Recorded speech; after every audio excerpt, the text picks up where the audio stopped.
Olá, sejam todos muito bem-vindos a mais um podcast do CMA, o Centro de Métodos Autocompositivos da PUC. Esse é o episódio número 3 da série Judiciário na Prática. O primeiro e o segundo episódio já estão no ar. No primeiro falamos sobre atendimento ao cliente e a definição da estratégia na prática. E no segundo falamos sobre a elaboração e a instrução da petição inicial na prática. Meu nome é Luana Raj, eu sou estudante da PUC Rio e hoje eu serei moderadora desse episódio sobre tutelas provisórias. Eu estou muito bem acompanhada do nosso convidado, o professor Pedro Cavalcante Rocha, professor de Direito Processual Civil e Arbitragem na graduação da PUC Rio e na pós-graduação da UERJ e da PUC. Doutorando e mestre em Direito Processual pela UERJ, membro do Instituto Brasileiro de Direito Processual, IBDP, Comitê Brasileiro de Arbitragem e da Comissão de Arbitragem da OAB, Rio. Diretor de Seguros do Centro Brasileiro de Mediação e Arbitragem, Head de Contencioso e Arbitragem do Grupo Leste. É um prazer tê-lo aqui conosco, professor. Eu agradeço imensamente, em nome da CMA e da PUC Rio. E, principalmente, pessoalmente, obrigada pela honra de estar aqui. Gostaria de fazer alguma consideração antes de começarmos? Claro, primeiro eu queria agradecer imensamente ao CMA e nas pessoas da professora Samantha e da Luana, que fizeram esse convite honroso para estar aqui. Já vi os outros professores que vieram, que me antecederam, são excelentes professores. Fico muito feliz de ter sido lembrado, também para a Camila, que, enfim, lembrou de mim também para o convite. Então, estou feliz aqui, animado para o nosso bate-papo, que me falaram que era um podcast, né? Então, tô entendendo aqui que vai ser Agora tem aqui também nosso visual, vai ser realmente um bate-papo. Mas acho que era isso. Obrigado pelo convite.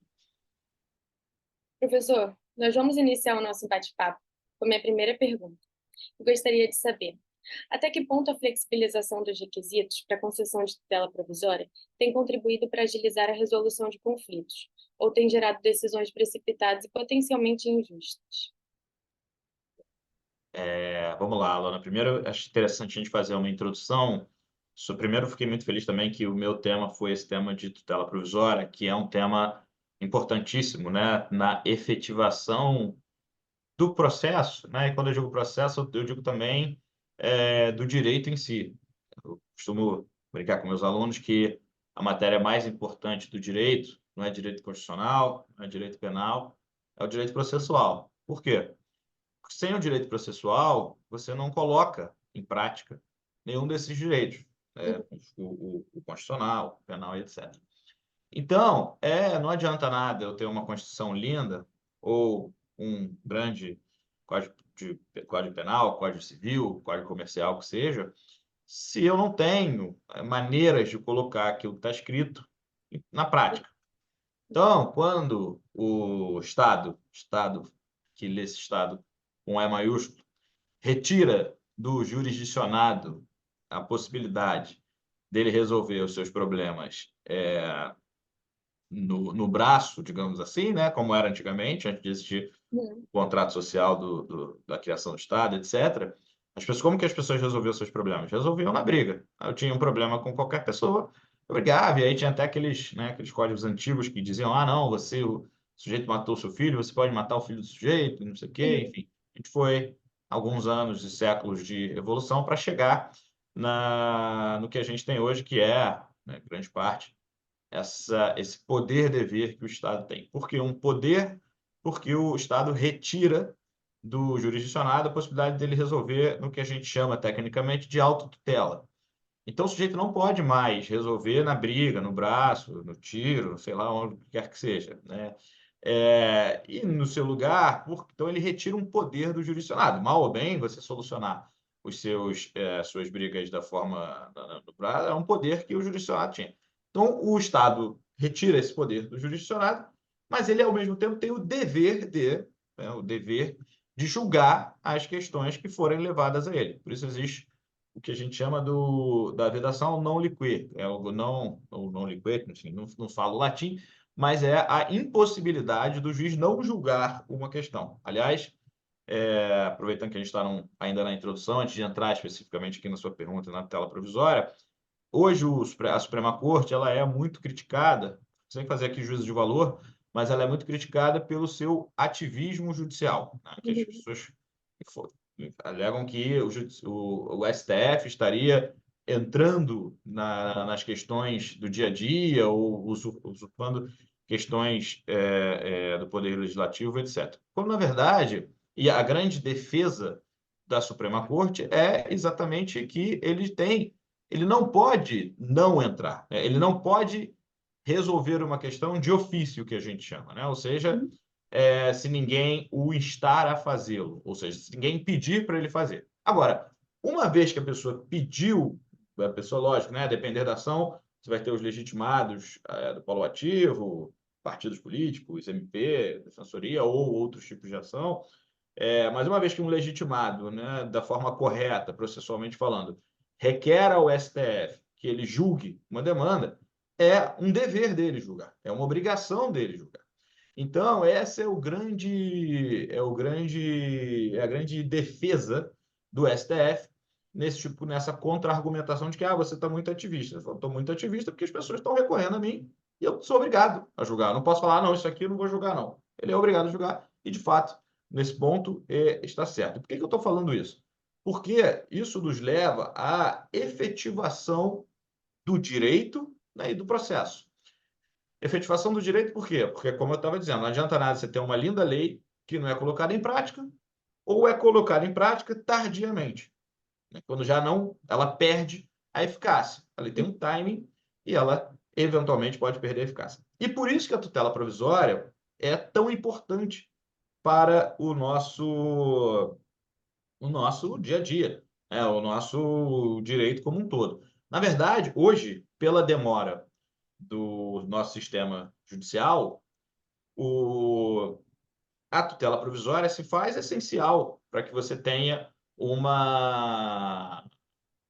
digamos assim, consiga ter a sua tutela realizada, ou pelo menos satisfeita temporariamente, até que se seja depois, com o passar do tempo, visto isso confirmado ou cancelado ou modificado, a depender de como o processo vai seguir. Dito isso, vou começar dando um exemplo aqui da importância de uma tutela provisória. Eu tenho, já que aqui a pegada é na prática, né? Eu estou envolvido agora num processo em que um sujeito resolveu construir um andar a mais enfim, ele é dono de uma cobertura, ele tinha uma cobertura duplex, ele já tinha o primeiro andar e o segundo andar era um andar aberto.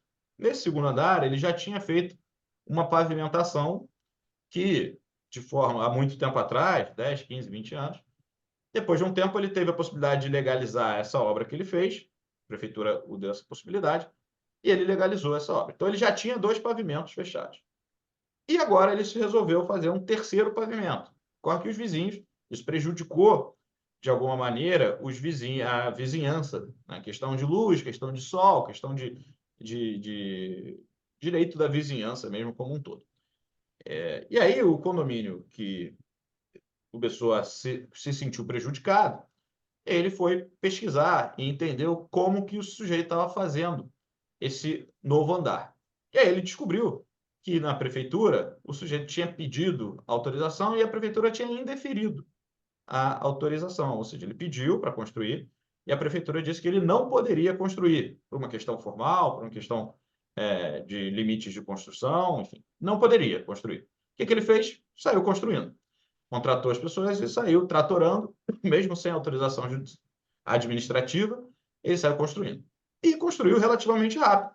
Então, o condomínio que estava lá do lado, atrás, à frente, não lembro agora exatamente aonde, mas que se sentiu prejudicado, entrou com uma ação, né, uma tutela antecedente, como a gente vai ver aqui, requerendo a suspensão e o eventual demolição, mas a suspensão principalmente da obra, porque a obra já estava, já tinham paredes sendo colocadas, telhado, então já estava estruturalmente. E ela andava dia a dia. Imagina se não existisse a tutela provisória ou não existisse até essa sistemática antecedente, quanto tempo demoraria essa ação? 2, 3, 5, 10, 15, 20 anos. O sujeito que tinha construído já estava ali construindo estrutura de teto e tal, em 2 meses, já teria terminado a obra dele, já estaria morando lá há muito tempo, etc. Então, esse é um exemplo clássico, óbvio, tem N outros exemplos, né? Na verdade, quem trabalha com contencioso estratégico sabe que talvez a regra seja a briga pela liminar, a briga pela tutela provisória. Não é nem a exceção. Não é, é lógico que no direito como um todo, e no procedimento ordinário, no processo civil como um todo, a tutela provisória ela é exceção. Mas o que a gente percebe é que ela se transforma cada vez mais em regra quando estamos tratando de contencioso estratégico. Então, feita essa introdução, a flexibilização dos requisitos da tutela provisória, que foi a pergunta da Luana, foi muito. Ela surgiu no seguinte panorama. Na evolução do CPC de 2015, até o CPC de 2015, a gente só tinha aqui no direito brasileiro o que a gente chamava da tutela de urgência. Uhum. Ela foi introduzida pelo ministro Luiz Fux, né? Isso, não, não a de urgência. A de urgência já existia. Uhum. A, A de urgência já existia. E aí a sim, de evidência. a de evidência foi introduzida pelo ministro. Isso, exatamente. O professor Fux, ele estudou bastante fora, na Itália, na Alemanha e tal, e percebeu que lá existe esse instituto, e ele entendeu que esse instituto se encaixava muito bem aqui ao direito brasileiro. O que é esse instituto? Né? Só para a gente entender, já que a gente está aqui num bate-papo também de graduandos, enfim, embora vá ficar para a posteridade aí no YouTube. A tutela provisória, ela hoje, né, nesse momento, pós-CPC 2015, se divide em duas vertentes. Você tem a tutela de urgência e a tutela de evidência. A tutela de urgência sempre existiu. Ela era a tutela provisória como um todo antes do CPC de 2015. E os requisitos dela eram o que a gente chama de fumaça do bom direito, né? Fumus bonus iuris. O que é isso? O que é fumaça do bom direito? É você, aos olhos do julgador, do magistrado que vai analisar, achar ou entender que o sujeito de fato tem um bom direito, seja porque ele conseguiu comprovar documentalmente, seja porque ele está na cara ali que, né, nessa ação, por exemplo, que eu falei do condomínio, existia lá uma decisão administrativa da prefeitura que indeferia a obra. Né? E Uhum. ele também fez lá uma ata notarial, mostrando que, com fotos da obra lá acontecendo, mesmo sem autorização e tal. Então ali tinha uma fumaça do bom direito, né? Um cara sujeito estava fazendo comprovadamente uma obra sem autorização, que é indevido. Uhum. Mas, né, então você tinha esse requisito, mais o requisito do periculo in mora, que é o perigo na demora. Ou seja, se eu demorar para ter essa decisão, o sujeito vai construir o andar inteiro. Ou, sei lá, N outras situações, eu vou dar alguns outros exemplos ao longo do nosso bate-papo de tutela provisória, mas nesse caso o sujeito vai construir o andar inteiro. Sei lá se isso vai prejudicar as pessoas que moram no próprio prédio, se esse prédio vai desabar, porque é um peso a mais, se não vai mais ter luz no vizinho, se não vai mais ter, o vizinho vai passar a não ficar mais arejado, porque para de bater o vento, enfim, N situações. Então você tinha na tutela de urgência, na verdade tem na tutela de urgência, essa soma desses dois requisitos. O que o ministro Fux muito bem entendeu foi, olha, eu entendo, na verdade, eu, legislador, né, como um todo, entendo que nem sempre vai haver uma urgência para você conseguir alguma coisa. Mas, às vezes, você tem o direito. Você tem um direito muito claro, mas você não tem a urgência desse direito.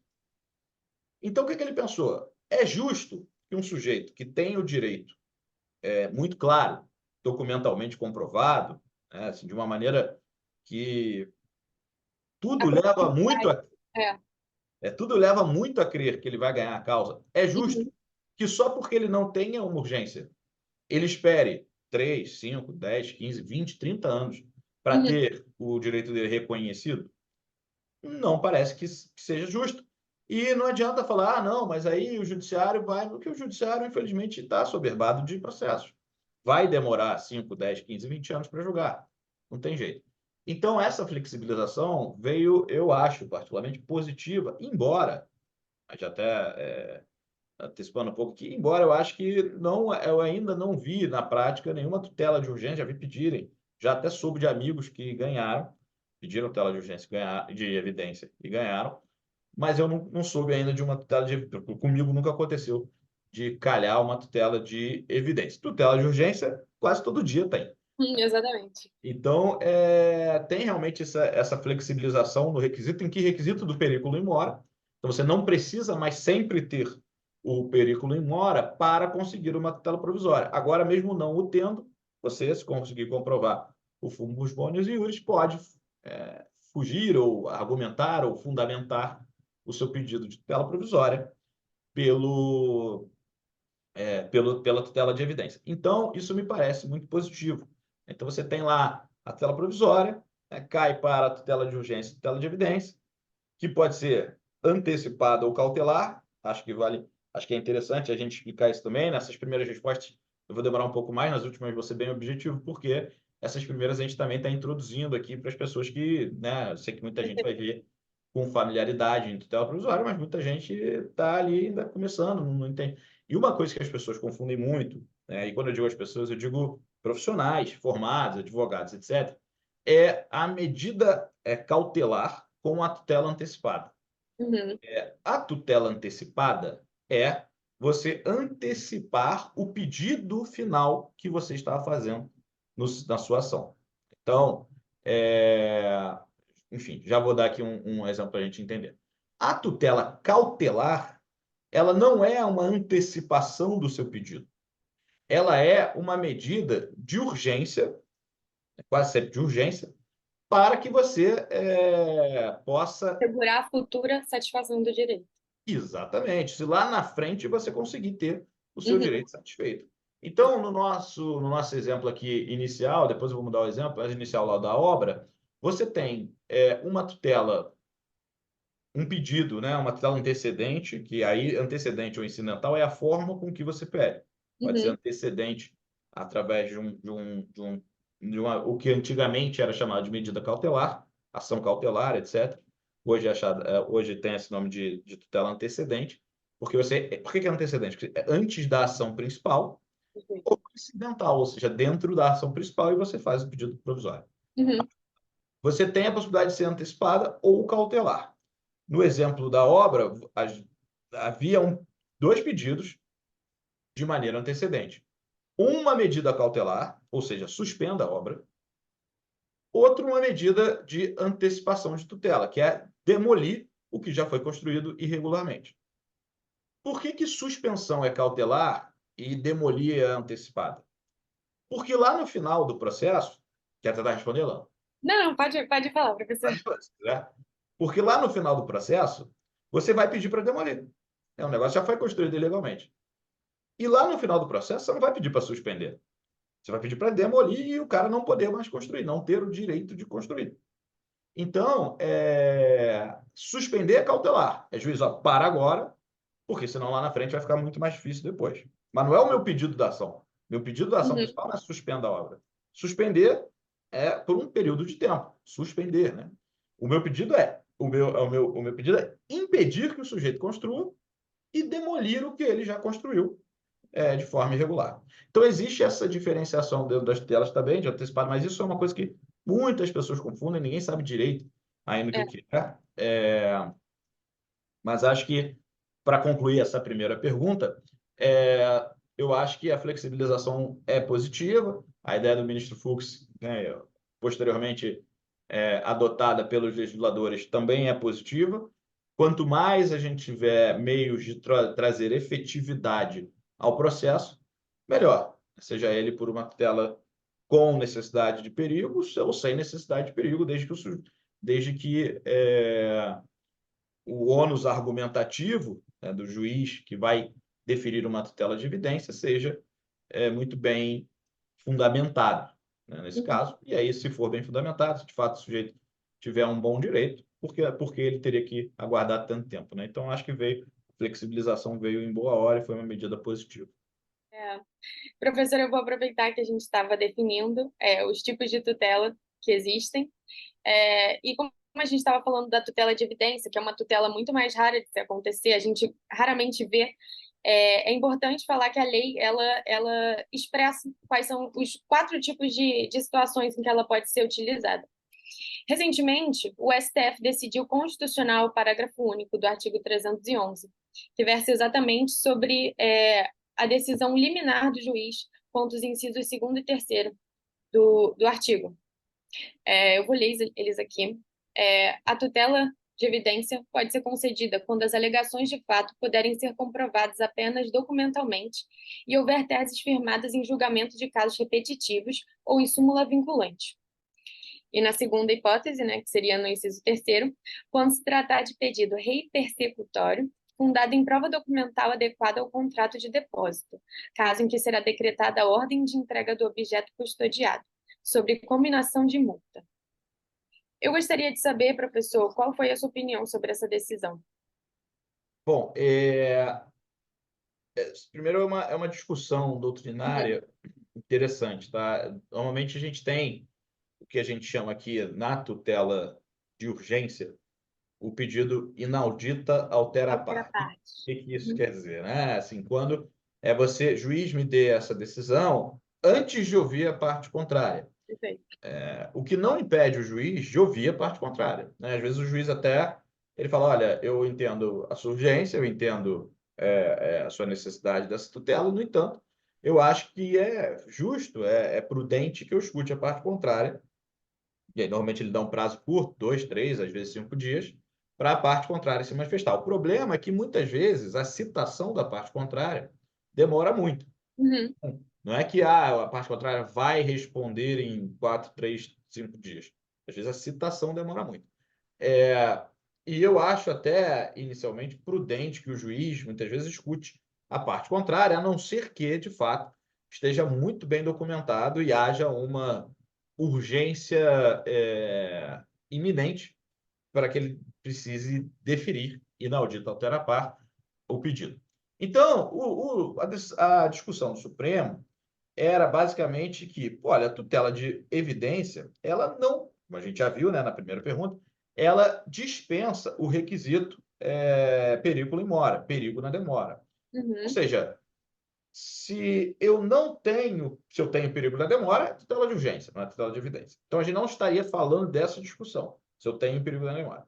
Uhum. Eu não tenho perigo na demora, por que eu não vou ouvir a parte contrária? Então, se quando eu já tenho o perigo in mora, é prudente que o juiz escute a parte contrária e depois decida? Quando eu não tenho, então, pelo menos na minha visão, me parece muito mais prudente que o juiz escute a parte contrária. Porque, caso contrário, se houver essa urgência, nós estaríamos falando de tutela de urgência, não tutela de evidência. Uhum. Então, eu realmente acho que não é prudente o juiz, na minha opinião, Pedro Rocha, decidir tutela de evidência de uma maneira liminarmente, talvez não seja a palavra, embora seja a palavra que está na lei, não seja a palavra mais correta, porque liminarmente a tutela provisória é uma tutela liminar, né, que a gente chama. A tutela provisória como um todo é a tutela liminar. Então, você abrir a possibilidade do contraditório não, e depois decidir deferindo a tutela de evidência, então foi requerida a tutela de evidência e o juiz, Pedro aqui como juiz ou como árbitro, intimei a parte contrária para se manifestar, ela se manifestou e eu entendi que, de fato, o sujeito que estava pedindo a tutela de evidência tem razão e deve realmente receber essa tutela de evidência. Nesse caso, eu vou estar dando uma decisão liminar, porque não é uma decisão definitiva, é uma decisão em cognição sumária, que a gente chama, né? Ou seja, ainda não é cognição exauriente, ainda depois eu vou olhar as coisas com calma, as provas, as documentações, e vou julgar até chegar no meu julgamento final. Uhum. Então, como não há essa urgência, eu entendo como equivocada a decisão sem ouvir a parte contrária. Você já há um pedido da necessidade da tutela de evidência, você já vai analisar, eventualmente, quando eu digo você é o julgador, né? Você vai deferir aquilo ali, mas é prudente que você escute a parte contrária, já que demorar mais 1, 2, 3 dias, um mês, né? Não vai ser o crucial. Se for o crucial, Aí vira tutela de urgência e não é mais a evidência que a gente está falando. E até quando eu estava estudando, já cheguei a dar uma olhada nessa daí e vi que tem bons, estou acompanhado de bons nomes, como o professor Marinoni, o professor Alexandre Câmara, eles também, principalmente o professor Alexandre Câmara, que hoje é desembargador, eles entendem que Não foi essa decisão. não há urgência, né? Não há necessidade de decidir de forma inaudita, altera a par, sem ouvir a parte contrária. No entanto, também, do outro lado, existem pessoas bons professores, que defendem a necessidade. Aí qual é a discussão? Na corrente que eu me filio, que é a do professor Câmara e do professor Marinoni, é a corrente no sentido de que, olha, numa ponderação entre o contraditório e a efetividade do processo, já que não há uma urgência, se houver urgência, estamos falando de outro assunto, mas já que não há uma urgência, me parece importante respeitar o contraditório aqui. A professora Dotti e o professor Dinamarco, eles entendem que eles falam, olha, está sendo respeitado o contraditório, de fato está. Mas o que está acontecendo é que ele está sendo diferido, que eles chamam, né? Está sendo postergado. Vai ter contraditório, mas vai ter contraditório depois que a tutela de evidência já foi deferida. Uhum. É uma maneira de se pensar, né? Não teria problema nenhum nessa. Aliás, aliás, vou abrir um parênteses aqui para fazer já uma propaganda da competição brasileira de processo, que reúne todas as principais faculdades do Brasil, é itinerante, né? No passado foi em São Paulo, esse ano vai ser em Brasília. A PUC Rio tem uma equipe que participa anualmente. E por que eu estou falando isso? Porque ano passado teve uma discussão sobre tutela provisória. No caso, né, a competição é organizada pelo IBDP, Instituto Brasileiro de Direito Processual, junto com as processualistas, né, um grupo de mulheres professoras de Direito Processual Civil. E elas organizam isso anualmente, é super legal, porque todas as faculdades vão, enfim, as faculdades simulam escritórios de advocacia, você tem um caso simulado e elas trabalham ali, às vezes como recorrente, às vezes como recorrido. E no ano passado havia uma discussão se existe tutela de evidência cautelar. Ou seja, não é aquela. Porque a tutela de evidência padrão, que se entende que é aquela que você está fazendo, aquele pedido para antecipar o seu Uhum. final. Me dá logo o meu pedido final, desde logo, depois você confirma, ou você não confirma e eu pago o prejuízo para quem quer que seja. Na medida cautelar, não. A medida cautelar é aquela medida que o nome já diz, né? Cautelar. A medida assim, ó, para isso aqui para amanhã. Então, um exemplo aqui, vai, de medida cautelar. A gente tinha uma ação aqui, eu trabalho hoje também num fundo, numa asset do mercado financeiro chamada Leste. Aqui a gente tem alguns fundos que compram direitos creditórios. Um desses direitos, posso falar porque a ação é pública e não tem problema nenhum, veio de uma ação em que existia uma empresa gringa, americana, que vendia tecnologia de satélite. E ela tinha uma empresa com o mesmo nome no Brasil, que nada mais era do que uma representante dela lá fora. E ela tinha um combinado aqui com o empresário brasileiro de que tudo que ela vendesse, o empresário ganharia 3, 4% lá por ter conseguido fazer a intermediação. No início, ele começou a vender lá a tecnologia de satélite mais focada em telecom, né, telecomunicações dessa empresa. Tudo vinha dando certo. De repente, essa empresa percebeu que estava pagando muito dinheiro para ele, parou de pagar, deu um que a gente chama de bypass, criou uma outra empresa e desrespeitou lá o contrato de exclusividade que ele tinha e começou a negociar através da outra empresa. E, durante o processo, o que o advogado dele percebeu? Durante o processo, então foi incidentalmente, não foi antecedente. Durante o processo, o que o advogado dele percebeu? Falou, cara, eu estou perdendo. O meu cliente, que era a empresa brasileira, ele não está mais conseguindo se manter porque ele vivia da participação que ele recebia da empresa internacional. A empresa parou de pagar para ele, porque está pagando para outra pessoa. Fez o bypass, está pagando para outra pessoa. Só que essa empresa é uma empresa de fora. Então, amanhã, se eu ganhar essa ação, eu vou ter que. Eu não sei como é que eu vou fazer, porque ela não tem bem nenhum no Brasil. Então, Uhum. esse cara teve uma ideia inteligente de entrar com um pedido provisório, medida cautelar, falando: juiz, bloqueia os recebíveis que essa empresa internacional tem dos contratos que eu fechei para ela. Eu tenho aqui todas as informações dos contratos.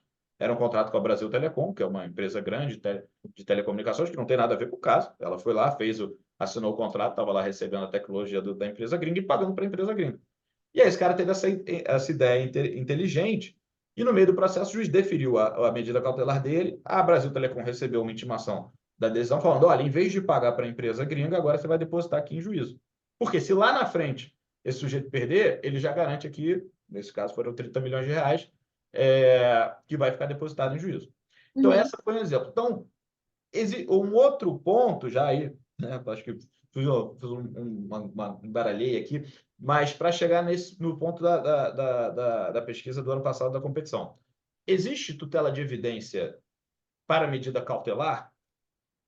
A lógica é que não, mas existe quem defenda que sim. A professora Rogéria Dotti, inclusive, era citada no passado, porque era uma das poucas doutrinas que falava dessa questão e tal. Eu entendi que, se não me engano, o professor Cássio Carpinella também tinha um texto que dava a entender que poderia e tal. Então, isso tudo para fechar aqui e dizer que eu concordo com o professor Câmara e Marinoni, no sentido de que não deveria haver tutela de evidência sem a escuta anterior da parte contrária, a não ser que, né, no único, que você esteja tendo uma dificuldade em citar. Então, poxa, está demorando muito essa citação, esse sujeito se esquiva da citação, não consigo encontrar. Aí, beleza. Então, se houver um diferimento do tempo por causa de citação ou por qualquer outra questão burocrática, aí, ok, você pode sim, porque houve pelo menos a tentativa de ouvir o sujeito antes de deferir a tutela de evidência. Agora, no automático, eu acho que não. No automático, eu acho que primeiro se deve se ouvir ou tentar ouvir a parte contrária para depois deferir ou não deferir a tutela de evidência. Acho que é isso. Perfeito. Eu ia aproveitar isso para esse contexto que a gente está falando de tutela para perguntar sobre a sua opinião. No caso, assim, né, de que após a concessão da tutela antecipada de caráter antecedente, né, começa a fluir o prazo para o autor aditar a petição inicial, no prazo de 15 dias úteis, contados a partir da concessão da medida, né, no dia seguinte à publicação da decisão. Já o prazo para o réu interpor o recurso ocorre depois, visto que ele precisa ter juntado o comprovante de citação. Precisa ser juntado o comprovante de citação. E, então, ele só pode interpor isso em um momento futuro. Eu sei que uma vertente apoia que o prazo da apresentação da impugnação pelo réu ou da interposição de agravo do instrumento contra a decisão que concedeu essa tutela começa a ser contado primeiro. E, na ausência de impugnação, o autor deixe de agitar a exordial, sendo o processo extinto e a tutela antecipada antecedente estabilizada. Eu gostaria de saber qual é a sua opinião sobre o marco inicial desse aditamento da petição inicial, no caso. Né? Essa é uma questão muito interessante, porque também é uma inovação do CPC 2015 que cria esse instituto que a gente chama da estabilização da demanda, que não existia no CPC anterior. E lógico que, como todo um instituto novo, né, sempre ele precisa ser dilapidado, né? Enfim, lapidado de uma maneira pela jurisprudência, pela doutrina, ou até por eventuais reformas legislativas da melhor maneira possível.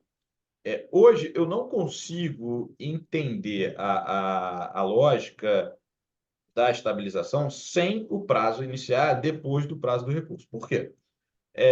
Na verdade, muita gente, as pessoas acabam falando, porque senão vai ser o mesmo prazo, vai ser o mesmo prazo de agravar, o mesmo prazo de você entrar com a tutela, com a ação principal. E, na verdade, nem é, porque você ainda tem o tempo da citação.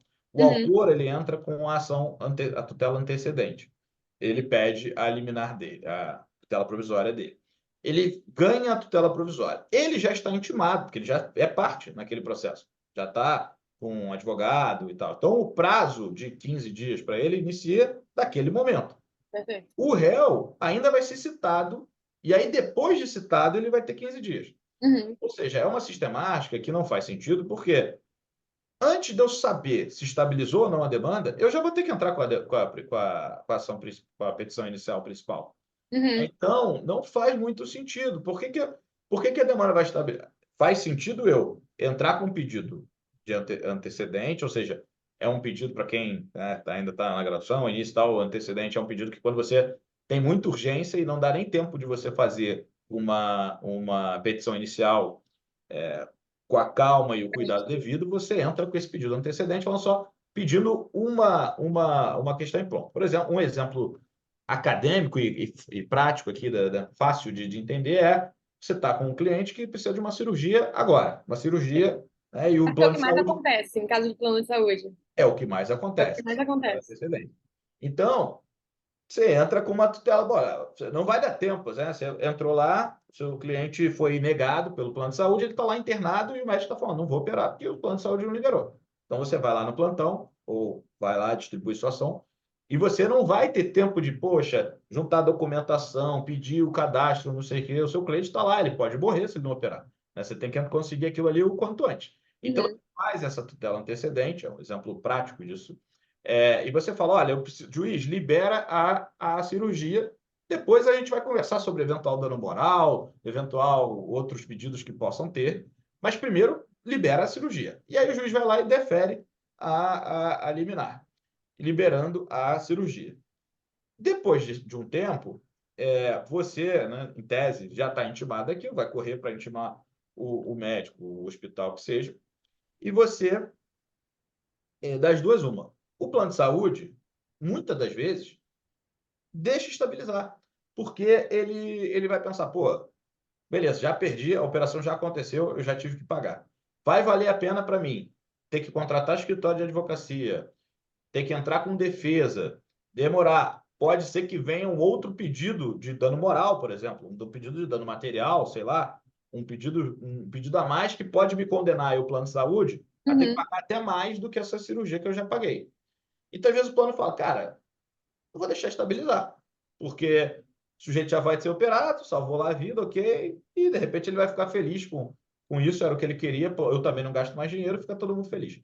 Essa é a lógica, né, da estabilização da demanda. Agora, se eu preciso entrar com se o meu advogado vai entrar com a petição inicial, pedindo os outros pedidos, dando moral, entrando com a documentação, etc, etc, até dificilmente depois ele vai desistir. Uhum. Ele já teve que fazer todo o trabalho, ele já entrou com a petição, já juntou a documentação, já... ele não vai entrar com a inicial para depois desistir. Ah, não, tá bom, então estabilizou, vou ficar. Então, da minha visão, faz muito mais sentido essa corrente bem trazida pela Luana, no sentido de que o prazo para a petição inicial se inicia após o término do prazo para o recurso. Por quê? Aí a parte que ganhou a liminar, a tutela provisória, vai poder ter a decisão dela de, poxa, estabilizou a decisão, vou aceitar, todo mundo vai ficar feliz, entre aspas, porque estabilizou, ou vou entrar com a petição inicial porque quero meu dano moral, quero outras coisas que sejam.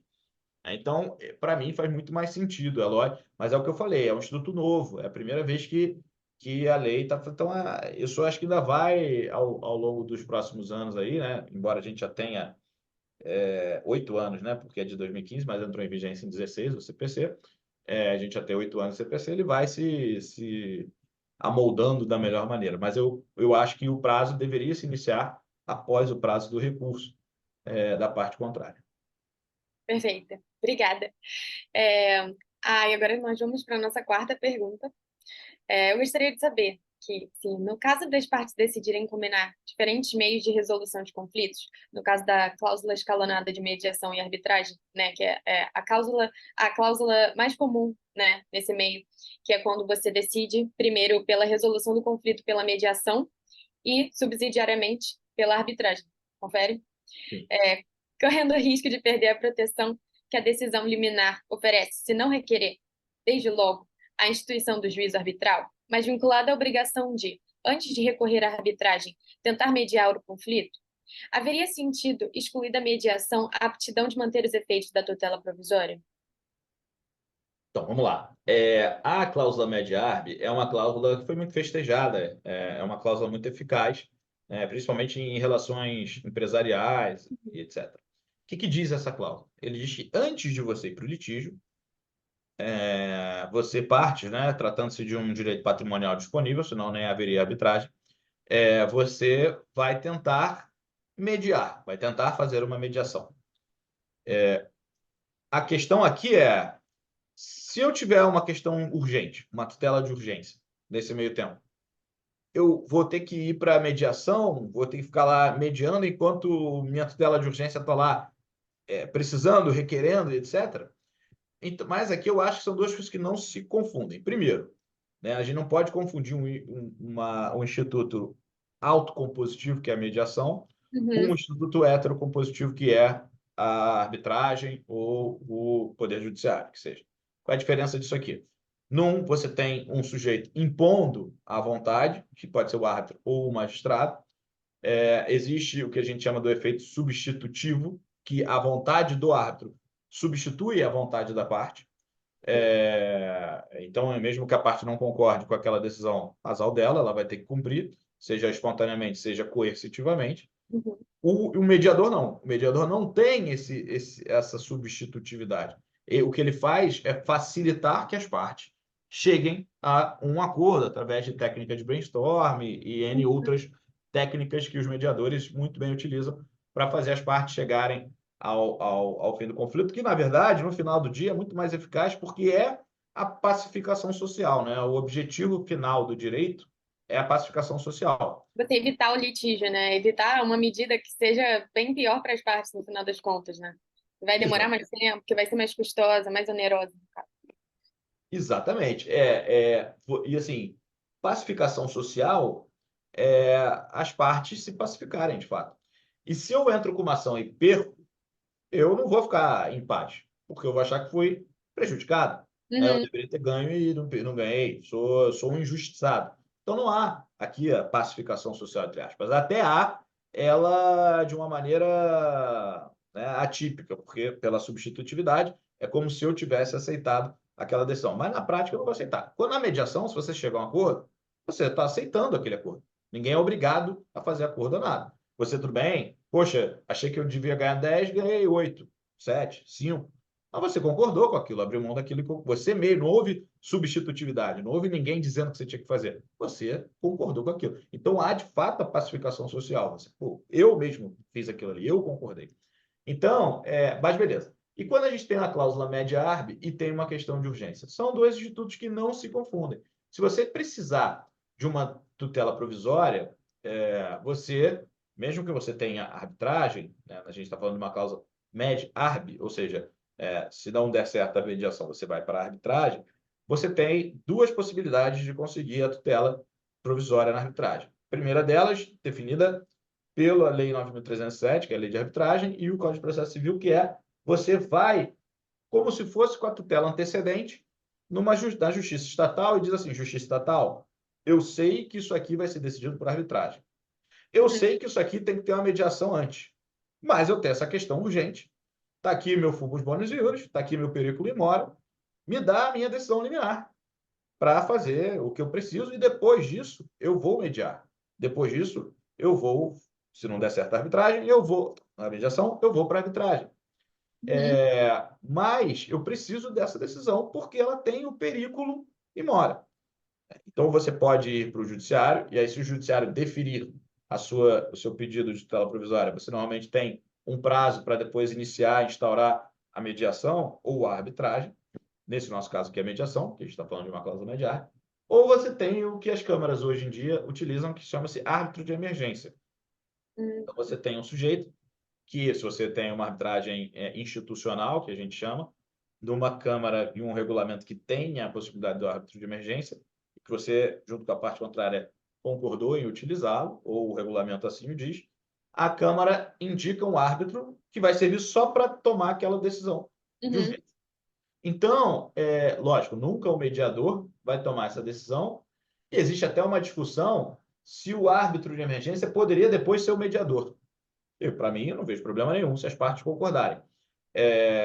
Mas há quem diga que não, porque ele já deu uma decisão, então ele já teve a imparcialidade dele de alguma maneira, né? Ele já antecipou um andamento, tal. Enfim, de novo, para mim, se as partes concordaram, não tem problema nenhum. Mas eu acho que é isso, assim, eu acho que a cláusula média-arb, ela é muito importante, ela é como qualquer um método adequado de solução de conflito, né?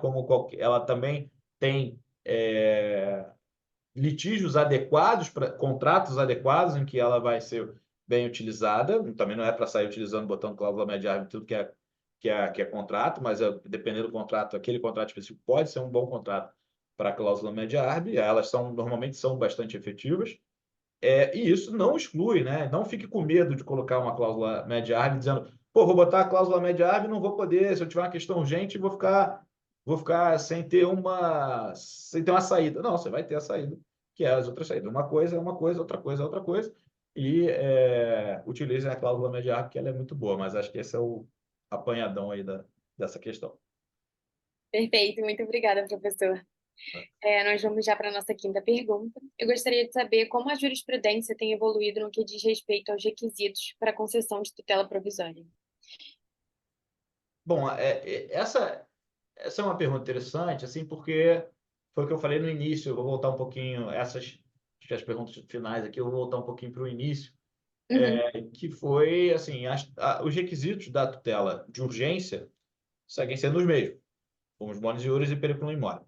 E o da tutela de evidência também é o fumus bônus iuris.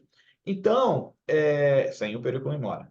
Então, os requisitos em si, eles meio que se mantêm. Tentaram dar uma nova roupagem. A CPC de 2015 tentou dar uma nova roupagem, mas no final do dia, são esses dois os requisitos que o juiz vai analisar quando ele precisa, o árbitro, quando ele precisa dar uma tutela provisória. uhum, O que acontece é que eu não tenho visto na jurisprudência, eu, Pedro, mas também nunca parei para fazer uma pesquisa sobre isso, tutelas de evidência sendo deferidas. Não, comigo nunca aconteceu, embora já tenha ouvido amigos, não muitos, mas que falaram que tiveram boas experiências com tutela de é que nem evidência. ata notarial, professor. A gente só estuda na faculdade. Ata notarial. Pô, ata notarial hoje em dia ela tá cada vez mais está sendo utilizada. Essa ação, por exemplo, lá da construção, utilizou-se uma ata notarial. Por quê? Porque a parte que estava processando, ela queria demonstrar que o cara já tinha começado a obra. E aí uma coisa é você juntar lá as fotos que você tirou e ponto. Isso na maioria Uhum. das vezes funciona. Tem gente que tira foto com jornal para provar que a data era aquela e tal. Mas a ata notarial ela é muito mais forte, porque você tem um sujeito que foi lá, viu, um sujeito que tem a fé pública, né? Linkado a um cartório. Ele foi lá e viu e falou: olha, está acontecendo a obra, hoje é dia 2 de maio, são 7h01, aqui no nosso. Está acontecendo a obra, já tem não sei o quê, já tem teto, já tem. Então, essa até, hoje em dia, principalmente em brigas de societário, hoje em dia, com essa coisa da tecnologia, né, tem muita ata notarial para o cara ver o que está escrito no celular. Então, tem muita gente que fala: olha, a minha conversa aqui com ele, atesta aqui que está escrito isso no WhatsApp e tal. Uma coisa é o cara juntar um print de WhatsApp, que hoje em dia tem até aplicativo que cria conversa fake. Outra coisa é ter lá um cara falando: não, eu vi a conversa é com esse número mesmo, apertei lá e era esse número, e era realmente ele tá falando isso. Então, mais voltando para a tela provisória, eu acho que a gente ainda falta um pouco, a jurisprudência falta um pouquinho essa. Eu não sei se é coragem o nome, mas a internalização da tutela de evidência, né? Tanto para os advogados, tanto para os juízes também. Eu acho que ainda precisa ter um amadurecimento maior nesse instituto, né? Os advogados perceberem quando eles podem usar e os magistrados, de fato, efetivarem o direito, deferindo essa tutela de evidência. Acho que, num resumão, é isso. Perfeito, professor. Estamos indo agora para a nossa última pergunta. Eu gostaria de saber como as discussões sobre a tutela provisória se relacionam com a busca por uma justiça mais célere e eficiente, sem comprometer os princípios fundamentais do devido processo legal e da segurança jurídica. Pois é, então, a tutela provisória, aí vou voltar um pouquinho para o início da nossa conversa, ela é a efetividade do processo, né? Ela traz a efetividade do processo. É lógico que existe uma ponderação, né? Sempre que você vai utilizar a tutela provisória, vai existir uma ponderação e a ponderação da cognição sumária, né? Entre, poxa, eu preciso mesmo dar essa decisão? Porque se eu não precisar, vamos esperar o processo. Uhum. O juiz, a tutela provisória, ela é muito popular, porque as pessoas precisam dela e tal. Mas em tese não. Eu posso afirmar aqui que ela tem que ser uma exceção. Ela não pode ser a regra. Não é Perfeito. regra que o juiz defira liminar. É exceção que o juiz defira liminar. Se ele não tiver nenhuma outra forma, né, de fazer aquilo, ele vai ter que definir liminar. Ou seja, se o perigo realmente existir, existe um perigo naquilo ali. Se não existir um perigo grande ali, não é para dar a tutela. Ou realmente está muito comprovado, está comprovado documentalmente, é um precedente vinculante, como é uma das causas lá do 311 e tal. Está sendo desrespeitado aqui pela administração pública, por que quer que seja. A gente chama um burden, uma necessidade de fundamentação muito grande para o juiz. Ele precisa fundamentar por que ele está abrindo mão, entre aspas, né, de toda uma segurança, de todo um devido processo legal, de todo um direito à prova, direito a contraditório, direito a um monte de recurso, etc., para já antecipar o resultado final, mesmo não tendo acesso a tudo. Então, a tutela provisória, ela é muito benquista, ela é necessária. Sem ela, o processo certamente não teria efetividade. Uhum. Mas ela só pode ser concedida de uma maneira como exceção. Ela não pode ser regra. Embora, de novo, ela seja muito popular no processo civil brasileiro, ela precisa continuar sendo exceção. Então, o juiz vai analisar os requisitos. Hoje em dia, né, não é tão raro você ver, infelizmente, decisões que defira a tutela provisória. Espera aí, defere o quê? Você tem que argumentar, você tem que fundamentar, você tem que dizer o requisito está aqui, o documento Uhum. está aqui, o perigo eu entendi que é esse, esse, esse. Né? Assim, juiz que vai deferir tutela provisória tem um ônus argumentativo de fundamentação maior quase do que se ele estivesse sentenciando.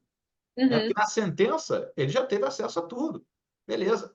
Ali não, ele está fazendo. A sentença é a regra, ele vai decidir da forma que ele quiser, que é a cognição, que a gente chama de cognição exauriente. Na cognição sumária da tutela provisória, ele está abrindo mão da segurança porque ele precisa definir logo alguma coisa. Então, se você está abrindo mão da segurança para definir alguma coisa, isso tem que ser muito bem explicado.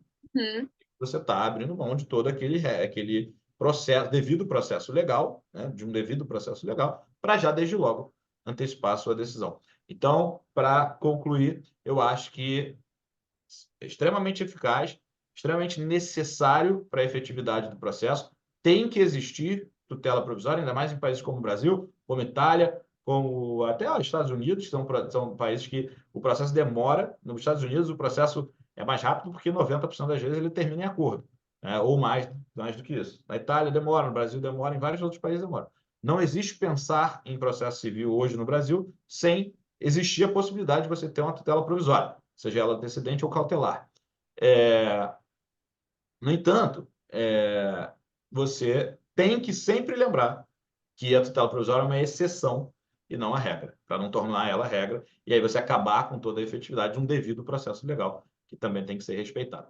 Então, acho que Eu esse. acho importante ressaltar a importância da modificação e também da revogação da tutela durante o decorrer do processo, né? Eu acho que isso ajuda na proteção do devido processo e até na segurança jurídica, né? Eu acho que como é um conhecimento sumário da causa do pedido, é, essa possibilidade de modificação ou revogação da tutela também é muito importante e sempre bem fundamentada, né? Como você disse. Com certeza. Até hoje, a gente entende que a natureza jurídica da arbitragem ela é de jurisdição.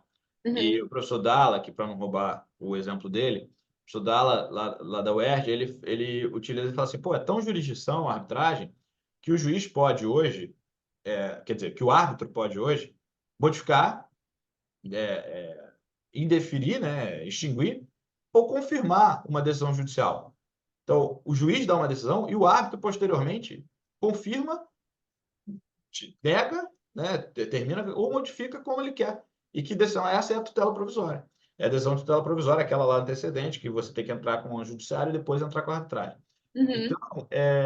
essa necessidade, a tutela provisória pode ser pedida a qualquer tempo, ela pode ser cautelar antecipatória, enfim, tudo isso é importantíssimo, como você bem mencionou, para a efetividade do processo do início ao fim, né? Porque a gente liga muito a tutela provisória ao início do processo, mas às vezes ela acontece no meio, às vezes ela acontece já no final, né? Então, É. isso também é importante para manter o processo sempre vivo, entre aspas, né? Com a possibilidade das coisas acontecerem. Ou até por esse caráter, muitas vezes, de má fé da parte, né? De estar querendo um Postergar. processo, exatamente, um caráter protelatório, né? Dessa parte, má fé. Tanto que eu acho que é isso que é defendido pela tutela de evidência, no artigo 311. Com certeza, com certeza. A tutela de evidência ela vem para combater as pessoas que se dão, que utilizam a demora do judiciário como um meio, né, de acabar postergando uma condenação que já é quase certa, né? Se Perfeito. não fosse quase certa, não seria objeto de tutela antecedente. Então, é isso mesmo que você falou. Tá. Estamos chegando ao fim do podcast. Essa conversa foi muito enriquecedora. Eu, em nome da PUC-Rio, da CMA e, pessoalmente, principalmente, agradeço muito a presença do senhor professor. Foi um prazer. Você gostaria de trazer alguma informação final, alguma consideração? Não, queria só mais uma vez agradecer você, Luana, pelo convite, Samantha, Camila, dizer que é uma iniciativa muito legal, a do CMA, enfim, são aos alunos que ouviram, escutaram, ouviram, ou espaço viram, né, Aham. a transmissão, sugiro a todos que participem desse tipo de grupo, né, como é o CMA, como é o GEADSE, como é o GEP, como são os PIBICs, enfim, saiam do dia a dia da graduação em si, né, daquela janela, daquele programa que vocês têm, e façam esses outros grupos, porque vocês aprendem muito mais e conseguem abrir a mente, ganhar experiência, conhecer gente, que é super enriquecedor. Então, muito obrigado pelo convite, estou aqui disponível sempre que precisarem. Obrigada a você, professor. Obrigado.